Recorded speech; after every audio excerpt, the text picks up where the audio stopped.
Convivencia.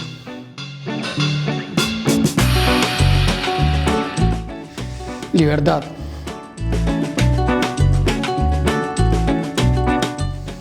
Charlas. Con café. Bien, estamos con Adrián Becerra, uno de los referentes de las casas comunitarias de Viento de Libertad. Adrián, un gusto tenerte acá. Un gusto. Para mí también es un gusto estar acá. Bueno, y Adrián, lo primero que me gustaría preguntarte es, ¿qué es una casa comunitaria? Una casa comunitaria.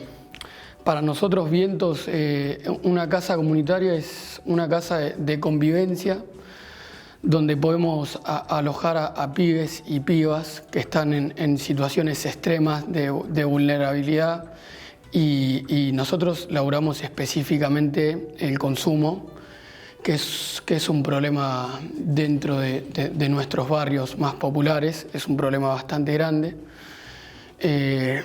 La casa comunitaria es básicamente eso, es una casa convivencia donde alojamos aproximadamente 65 personas, 70, depende de la capacidad. 70 viven en esa casa, 70 personas. Sí, viven, están los 7 días de la semana con distintas actividades, pero sí viven aproximadamente 70 personas. ¿Y qué hacen ahí? ¿Qué aparte de dormir, comer? Bien. ¿Qué más se hace? No, se hace de todo un poco. Hay un equipo, que el equipo es acorde a la cantidad de compañeros que vamos teniendo dentro de los espacios y la cantidad y el número de compañeros que asisten a nuestras casas también va acorde a la infraestructura que tengamos. Puede ir variando, como tenemos aproximadamente 6-7 casas, el número va variando. Hay un cronograma semanal que hay talleres, hay terapia individual, terapia grupal, hay reuniones, asambleas de convivencia, hay talleres de deporte, boxeo, fútbol. Es bastante variado las actividades que hay dentro de los espacios. También ellos son los encargados de hacer que funcione un poco esa estructura. Los mismos pibes y pibas que viven en esa casa. Sí, ellos son los encargados de mantener el orden, la limpieza de los cuartos, cocina y un poco la infraestructura en condiciones. ¿Y cómo se organiza ese espacio? El espacio en general. Claro, la casa, si tiene alguna autoridad, algún referente. Bien, hay distintos roles de responsabilidad dentro de las casas. Yo, por ejemplo, soy el referente de una de las casas comunitarias que está ubicada en la isla del Delta, el Tigre. Yo sería como el que acompañe el proceso del equipo técnico, del equipo interdisciplinario dentro de la casa. ¿Cómo sería, si podés, así como el laburo semanal tuyo? O sea, empieza el lunes, sí. ¿Qué hace un referente de una casa? Sí, eso es un poco con el emergente también, ¿viste? Ajá. Hacemos un poco de todo. Un poco acompañamos las relaciones institucionales, salud, escuela, y acompañamos que cada integrante del equipo de laburo cumpla con su rol específico. Dentro de los equipos de laburo están los coordinadores, que ellos hacen guardias de 48 por 96, o sea, laburan 48 horas seguidas y descansan 4 días. Que su tarea es más el acompañamiento diario del grupo de compañeros que podemos acompañar. Ellos están más en el día a día. Los coordinadores son 2 48 horas y de ahí entran otro coordinador, o sea, sí, los 7 días. Aproximadamente en las casas hay un número de 12 coordinadores de base. Son guardias de 3, son 3 coordinadores por turno. Sí, su tarea es esa, ¿viste? Estar más en la dinámica, cumplir horarios, levantar a los chicos, estar con ellos, atender si hay una situación de urgencia que haya que atender. Nosotros los referentes tenemos otros horarios, que eso también es medio relativo, porque por ejemplo estamos atendiendo emergentes constantemente. Quizás yo te puedo decir, nuestro franja horario es de 8 o 9 de la mañana a 5 de la tarde, pero después de las 5 de la tarde estamos atendiendo el teléfono, hablando distintas personas que laburan en los espacios y en vientos en general. ¿Y cómo se acerca un pibe a la casa? Bien, pueden llegar de muchas maneras. Hoy con contexto pandemia cambió mucho. Tuvimos como que armar un espacio de aislamiento dentro de los mismos dispositivos. Entonces el tema ingreso fue mutando demasiado. Te puedo decir que hace 2 años atrás te llegaba un pibe por el vecino que se enteró, por un pibe que se rehabilitó. Los pibes quizás salían a hacer algún trámite a la calle y se encontraban con algún chico en situación de calle, se lo traían.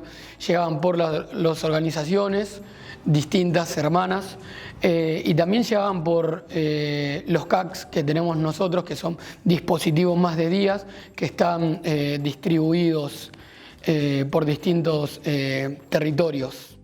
O sea que ustedes, es como una red lo que vos me hablas, digamos. La casa es una de los tantos componentes de esa red. ¿Y qué otros componentes podrías nombrar? Específicamente hay como 2 modelos de abordajes, que está la casa convivencial y el CACS, los centros barriales.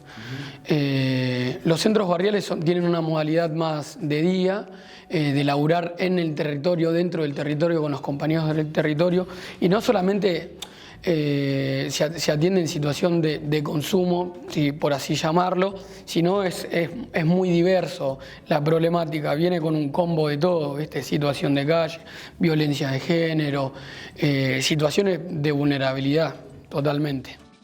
¿Cómo te acercaste vos a este espacio? A Vientos, yo también hice un proceso. Todos los compañeros que están teniendo roles de coordinación o referencia dentro del espacio, hicimos un proceso dentro de las casas de viento. Nosotros intentamos que los compañeros que van pasando por el proceso de cambio, por así llamarlo, de poder encaminar su vida, después tomen algún rol de responsabilidad dentro de la organización. Nuestra idea de base es que los compañeros que tuvieron la mala experiencia de haber atravesado una situación de calle, una situación de consumo, de haber estado en esa situación y de haber tenido la capacidad y de que haya alguien que nos pudo acompañar en ese momento, todo ese proceso nos fue dando una experiencia que hoy le podemos llegar a los compañeros de otra manera. Nosotros siempre decimos una frase que es, no es lo mismo que venga alguien que no conoces, que haya estudiado, que no digo que el saber académico no sea fundamental para atender esta situación, que alguien que lo haya vivido. La experiencia vivencial de esa situación te da otra llegada a los compañeros. Vos le hablás desde tus propias experiencias, de haberlo atravesado. Entonces nosotros intentamos que los compañeros que van atravesando los procesos queden ligados de alguna u otra manera a la organización. ¿Ese fue tu caso? Ese fue mi caso. Yo hice un proceso en el 2016 y en Vientos tengo más o menos 3 años y pico, 4 años. Y vos ahora como referente, y por ahí se acerca un pibe, una piba que estaba en la situación en la que vos estabas un par de años atrás, ¿cómo haces ese acercamiento? ¿Qué tratás de transmitirle? ¿Sentís que sos más canchero a medida que pasa el tiempo? Bien. Con eso. Sí.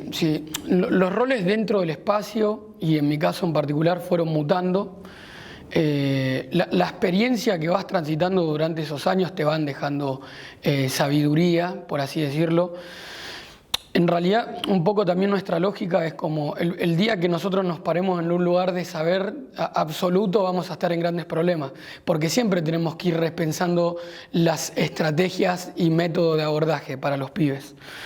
Lo primero que yo recomendaría a la hora de que se acerque un pibe roto a buscar ayuda, el no juicio, el no ser tan moralista a la hora de la escucha y la escucha totalmente. Nosotros, la escucha de los compañeros que asisten a nuestros espacios, que construyen el espacio con nosotros, es muy importante. Nosotros vamos pensando en nuestro método de abordaje a través de la escucha, de la necesidad, de los que ellos nos van trayendo como necesidad para laburar.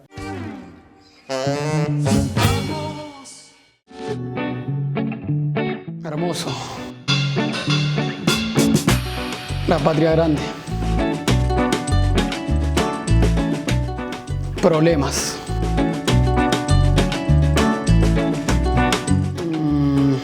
Organizado. Necesaria. Adrián, y la casa, vos me decías que sos referente de la Casa de Tigre. Sí. ¿Cumple un papel ahí en el barrio, en ese lugar, aparte de ser la casa donde van los jóvenes de ahí? Sí, obvio. Primero, en general, lo que nos ocurre por experiencia a través de los años es que se forman prejuicios del desconocimiento. Después, cuando la gente del barrio, de los alrededores, se van acercando y conocen el trabajo y conocen a los pibes y entienden que no hay una cuestión de libertad individual, de que uno decide o no consumir y que vos te drogás en malos términos porque querés o no querés. Y todos los quilombos vinculares que eso va trayendo, cuando se puede ir rompiendo con esa lógica y esa mirada, empieza a cumplir otra función, porque ya la demanda un poco del barrio, de la zona, va cayendo a la casa. Te ven como un dispositivo donde se pueden abordar distintas problemáticas, porque es lo que te decía, nuestro laburo específico es laburar el consumo, pero después es muy diverso, es muy complejo. El laburo del consumo en una persona o en los grupos. Bien, sí, ahí antes de entrar, un poco comentaban que ustedes prefieren hablar de consumo y no de adicción. Sí. ¿Por qué eso? Y porque hablar de una adicción está como ligado más a una enfermedad, a una patología. Nosotros hablamos del consumo porque entendemos que en realidad el problema más de fondo es la sociedad del consumo. Nosotros lamentablemente entendemos el consumo como un síntoma de qué. Te doy un ejemplo muy sencillo.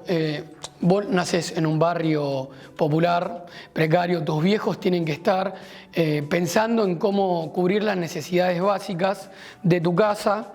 Ejemplo, la situación de alimentos. Hay un descuido en el medio, no hay tiempo para pensar la paternidad o la violencia ejercida en esa casa, hay conflictos intrafamiliares, vos en cierta parte te criás ahí, no tenés mucho acceso a la escolaridad, no tenés una familia que te pueda acompañar bien de fondo a eso, que te puedan ofrecer alternativas, deporte, salud, escuela, que te puedan ofrecer alternativas que te hagan salir del barrio. Entonces, toda esa problemática que se va generando en el medio, vos salís a la esquina, ves un pibe acá, un pibe allá, el vecino borracho, vas viendo la problemática y si no la tenés dentro de tu casa. La mayoría que llegan de nuestros pibes ya de fondo han fumado paco, para que te hagas una idea, con sus padres, con su familia, situación de calle. Entonces el consumo termina siendo un síntoma de toda esa vulnerabilidad que viven los compañeros. Es interesante lo que decía, es como que como que toda la sociedad consume, pero o sea, lo que se trabaja en esta casa es un consumo particular, sí, de ese barrio, de esa población. Sí. Sí, en realidad sí, estamos en una sociedad consumista y nosotros entendemos el problema desde ahí. Si no, nos quedaría muy chico pensar el problema como esto que te planteaba, como es el problema de consumo de determinada persona, y entonces ahí caemos en la responsabilidad individual o no de esa persona directamente, y entendemos que es un problema más colectivo, más social. La mayoría de nuestros compañeros llegan con esta carga o culpa de que como si fuese una responsabilidad totalitariamente de ellos. Y es un problema, porque en realidad termina siendo un síntoma de toda esa vivencia que vas teniendo alrededor. ¿Qué objetivos se plantean ustedes como casa para sus egresados? Si existe la palabra egresado, pero... Sí. Nosotros con esta palabra egresados entendemos que los procesos hay que darles continuidad. El objetivo primario de la casa es iniciar procesos. Vos dentro de la casa acompañás el inicio de procesos, el inicio de preguntas. Nosotros entendemos como las decisiones, cuando vos decidís cuando podés cuestionar lo que vas a elegir. Entendemos que muchos de los nuestros no tuvieron la posibilidad de cuestionar lo que iban a elegir. Nosotros entonces iniciamos procesos de cuestionamientos, de por qué llegué a este punto, por qué estoy haciendo algo que me hace daño, cuál fue el conflicto, cuál fue el recorrido. Nuestro horizonte, por así decirlo, es iniciar procesos de preguntas y después poder ofrecer alternativas para darles continuidad a ese proceso. Nosotros, por más que nos sentemos a pensar en cómo laburar la situación vincular, la situación de consumo en una persona o en el colectivo que tenemos dentro de la casa, tenemos que pensar después alternativas para ofrecerle, porque ese pibe va a salir a una sociedad que vos necesitas un mínimo ingreso para subsistir, vos necesitas pensar en cómo ejercer la paternidad, necesitas saber de fondo cuáles son tus derechos y cuáles tenés que acceder para instruirte medianamente para convivir. Entonces iniciamos procesos también pensando en cómo darle continuidad a la hora que, por lo menos dentro de la casa, termine el proceso de convivencia. Después el proceso afuera de inserción a la sociedad, inserción al barrio, inserción, hay que pensarlo desde otro lugar. Pero el objetivo nuestro, por lo menos, es generar un mínimo cambio en las vidas de esos compañeros que vienen. Uno de los problemas por ahí que se presenta desde otro modelo de las casas para consumo problemático es qué pasa después con aquellos jóvenes. ¿Hay un tipo de organización de ustedes con respecto a eso? Sí. Está en proceso de construcción y constantemente, pero sí, la idea, como nosotros tenemos la posibilidad de tener 2 dispositivos y divididos en el territorio a nivel nacional, la idea sería que los compañeros mínimamente se puedan ir con algo garantizado, un ingreso garantizado, un potenciar trabajo, un potenciar acompañamiento y que por ese ingreso que tengan garantizado puedan acoplarse o a alguna unidad productiva del mismo movimiento o que puedan tomar algún rol o tarea dentro de algunos de nuestros dispositivos. Sí o sí se intenta que queden ligados ya para darle continuidad a su espacio terapéutico dentro del dispositivo, pero después hay que pensar más la pata laboral dentro de ese proceso de inserción. Comentabas esto de la organización que ustedes están nucleados en el MTE y dentro de la UTEP. Nosotros somos como la rama de salud dentro del MTE. Y a ustedes insertarse dentro de una organización más grande, ¿cómo favorece o cómo impacta en el trabajo de ustedes? Bien, favoreció mucho. Fue un proceso bastante largo, pero creo que en el 2015 aproximadamente se hizo la mesa política de adicciones, que son distintas organizaciones hermanas que laburan en conjunto esa mesa política, y a nosotros insertarnos en el MTE nos dio otra capacidad de discutir con el Estado para que pueda garantizar que los compañeros puedan acceder a algún proceso sin tener que pagar ese proceso. Históricamente la mayoría de las comunidades terapéuticas o los dispositivos que estaban ligados a laburar el problema del consumo eran pagas y queda una gran parte de la población excluida dentro de esos dispositivos. Entonces insertarnos en el MTE nos dio la capacidad para exigir al Estado que se haga cargo de esta situación de salud y que nosotros podamos organizar esa política pública y llevarla directamente a los territorios donde la mayoría de las veces cuesta que lleguen esas políticas públicas para asistir a los compañeros. Me dejás picando ahí una de las últimas preguntas. Entonces, ustedes serían, ¿cómo se financia la casa? ¿Cómo se financia? Bien. Y ustedes serían como los, por así decirlo, efectores de políticas públicas. Sí. Sí, seríamos como que los que ejecutaríamos la tarea. Disculpa que te interrumpa. ¿Y ustedes la ejecutan y la planificación? La planificación se hace en conjunto con esa mesa política. Hay distintos métodos de planificación, como el método de abordaje en un CAPS es otro con muchas similitudes al de las casas. Nosotros internamente tenemos muchas reuniones. Hay reuniones de una mesa que conduce la política de la rama, después hay reuniones de referentes de las casas por otro lugar, después hay reuniones de regionales, que los regionales son los que acompañan todos los CAPS a nivel nacional. Entonces hay distintos métodos de planificación de la metodología de abordaje. Después, ¿cómo nos financiamos? Hay dos programas. Está el programa CACS y está el programa CCC, que eso fue una gran conquista para nosotros. Nosotros estábamos sosteniendo desde el 2015 aproximadamente 5 casas comunitarias con el programa CACS. El programa CACS lo que financiaba únicamente son programas de días, los centros barriales. Entonces tuvimos que armar toda una logística para poder financiar las casas, porque nuestro laburo fuerte en Vientos siempre fueron las casas, las columnas vertebrales de la organización en cierta parte. Y ahora pudimos hace poco llegar a un acuerdo para poder financiar las casas comunitarias, que el programa específico se llama CCC. Nosotros lo financiamos de esa manera. Hay dos programas en acuerdo con el Estado que financian la política pública que nosotros desarrollamos. Adrián, muchísimas gracias por esta conversación. ¿Y algo que quieras agregar? No, creo que fue bastante completo lo que pudimos transmitir y gracias a ustedes también por el espacio. Buenísimo. Ahí pasó Adrián Becerra, uno de los referentes de las casas comunitarias de Vientos de Libertad.